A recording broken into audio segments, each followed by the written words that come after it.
Biosis Fabrikası'nın tanıtım videosuyla baş başa bırakıyoruz.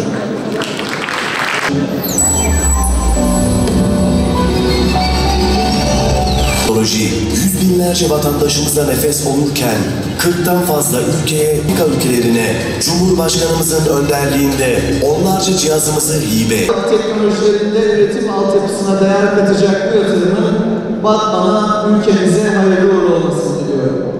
Bu kıymetli projenin hayata geçmesinde emeği bulunan herkese teşekkür ediyorum. Kıymetli misafirler, teknolojik gelişim ve dijital dönüşüm tüm sektörlerde olduğu gibi sağlık sektöründe de yeni bir devrimin kapılarını aralıyor. Yapay zeka, artırılmış gerçeklik, büyük veri analitiği, robotik gibi bilgi teknolojilerinin sağlık sektöründe kullanımının yaygınlaşması, teşhis ve tedavi hizmetlerinin sunum şekli ve kalitesinde önemli dönüşümlere sebep oluyor. Covid-19 salgını teknolojik dönüşümün etkisiyle hızla gelişen sağlık sektörünün pek çok açıdan sorgulanmasına sebep oldu. Dünyanın en güçlü ekonomileri arasında yer alan ülkeler, salgın karşısında güçlerinin ne kadar kırılgan olduğu gerçeğiyle yüzleşmek zorunda kaldı. Türkiye ise hem içeride salgınla mücadele ederek sağlık sistemini etkin bir şekilde yönetmeyi başardı, hem de 160 ülke ve 14 uluslararası kuruluşun salgınla mücadelesine tıbbi ekipman ve aile yardımlarla destek oldu. Buradaki en önemli etkenler kuşkusuz ki Türkiye'nin geleceği öngören bir sağlık hizmetleri altyapısı ve planlamasıyla donanımlı ve fedakar sağlık insan gücüne sahip olmasıdır. Pandemi döneminde sizlerin de bildiği üzere hastanelerimizin en kritik ihtiyaçlarından biri yoğun bakım solunum cihazlarıydı. Bu cihazları ya da parçalarını, paralarını verseniz dahi satın alamayacağınız bir dönem yaşadık. O dönemde Baykar, Arçelik ve Aselsan'ın destek ve çabalarıyla Biosis'in geliştirdiği yerli solunum cihazını 14 gün içinde seri üretime geçirmeyi başardık. 3 ay içinde 5.000 cihazımızı hastanelerimizde buluşturduk. Yüz binlerce vatandaşımıza nefes olduk. Somali gibi yoğun bakım solunum cihazının hiç olmadığı ülkelere bu cihazları göndererek dost ve mazlum ülkelere yardım elimizi uzattık. İşte milli teknoloji hamlesinin ruhu tam olarak budur. Stratejik alanlarda kritik teknolojileri devlet, millet el ele yerli olarak geliştirebilmektir. Bu salgın bizlere elbette sağlık yatırımlarının önemini ve sağlıkta millileşme, öz yeterliliğin ve yerleşme hamlesinin ne kadar kritik olduğunu bir kez daha göstermiş oldu. 2012 yılında Ankara'da Bakanlığımız Sektör Girişim Sermayesi destekleriyle kurulan TÜBİTAK ve KOSGEB destekleriyle gelişim sağlayan Biosis, sağladığımız destekler ve Türkiye'nin sahip olduğu Ar-Ge ve inovasyon altyapısının imkanlarını en iyi şekilde değerlendirdi. Önemli başarılara imza attı. Aselsan ve USAŞ işbirliğinde son 4 yılda 75 milyon dolar ihracat gerçekleşmesini sağladı. Ülkemizin ihtiyaç duyduğu sağlık teknolojilerini geliştirerek 100 milyon doların da Türkiye'de kalmasını sağladı. Bakanlığımızın sağladığı can suyuyla hayat bulan ve ülkemizin sağlık teknolojilerinde vizyonu ile hızla büyüyen teknoloji gelişimlerine en iyi örneklerden biri işte bugün Batman'a yatırım yapan Biosis'tir.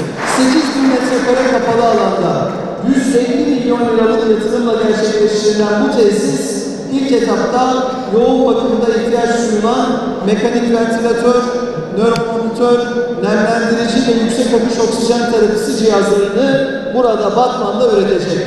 Yatırım teşviklerimizle hayata geçen bu altyapı önümüzdeki dönemde burada Ar-Ge faaliyetleriyle ilgili az önce bilgi aldık. Endoskopik kapsül, hemodiyaliz cihazı ve anestezi cihazları gibi kritik ürünleri de üretecek, sağlık alanında yerleşme hamlemize büyük katkılar sunacak. Bu organize sanayi bölgesinde birçok fabrikanın açılışında bulundu.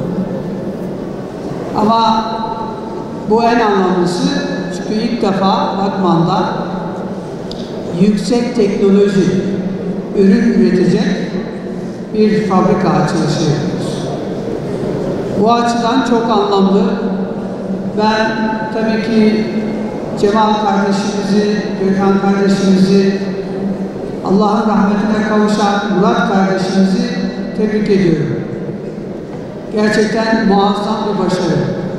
Gerek başlangıçtaki Biyosis'in hikayesi, o film, değerli bakanımızın anlattıkları gerçekten büyük bir başarı hikayesi. Bu başarı hikayesinin üretim üssünün Batman'da olması bizim için büyük bir gurur kaynağı. Onun için tebrik ediyorum. Hayırlı olsun. Allah razı olsun. Hakikaten süreçte Batman sanayileşiyor. Batman üretiyor. Batman Türkiye'nin önemli bir büyüme motoru işlerini görüyor. Bu çok değerli. Ben hep söyledim. Gaziantep'te çok zaman geçirdim. Gaziantep'teki o dinamizmi, o birlik ruhunu, o üretim azmini, o ticareti birinci elden tabii ki gözlemledik. Başarı hikayesinin en azından bir parçası oldu. Bence Batman çok rahat bir şekilde bu bölgede Gaziantep'ten sonra iddialı bir şey, en önemli üretim üssü olmaya namzet, aday. Çünkü bu ruh var, bu kültür var. Bunu çok değerli buluyoruz. Onun için bugün yüksek teknoloji ürün üretecek bir tesisin açılması bu nedenle çok değerli.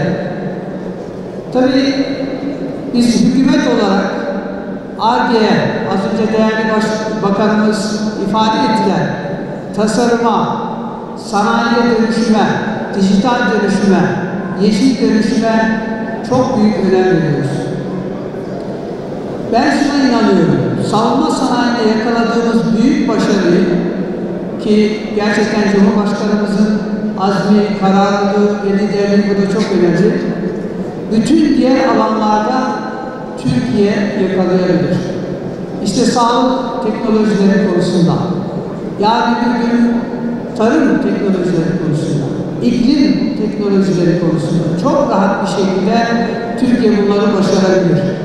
Ben az önce arkadaşlara sordum, biz bütçeden ne kadar destek veriyoruz diye.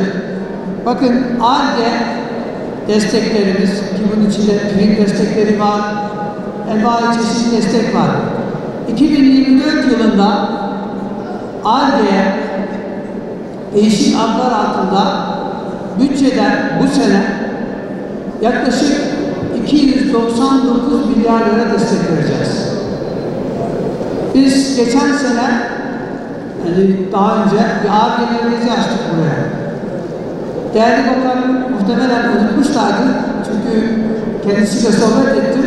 Kendisinin önerisi, kendisinin fikri. Burada bir sürü tekstil, konfeksiyon fabrikamız var. Burada ben sanayicilerimize sesleniyorum. Mutlaka tasarım merkezleri açın. Çünkü bunun sayesinde kar marjımız yükselecek. Biz size bütçeden destek vereceğiz. Bu 300 milyarın bir kısmını da buradaki tasarım merkezlerine verelim. Bakın yine bu sene yatırım teşviklerine 530 milyar lira destek vereceğiz. Muazzam bir destek gerçekten. Yani bütçemizin toplamının 11,5 trilyon olduğunu düşünürseniz 530 milyar lira çok ciddi bir rakam. Yani yarım trilyon lira. Ve amacımız ne? Amacımız Türkiye'yi katma değer zincirinde yukarı çıkartmak.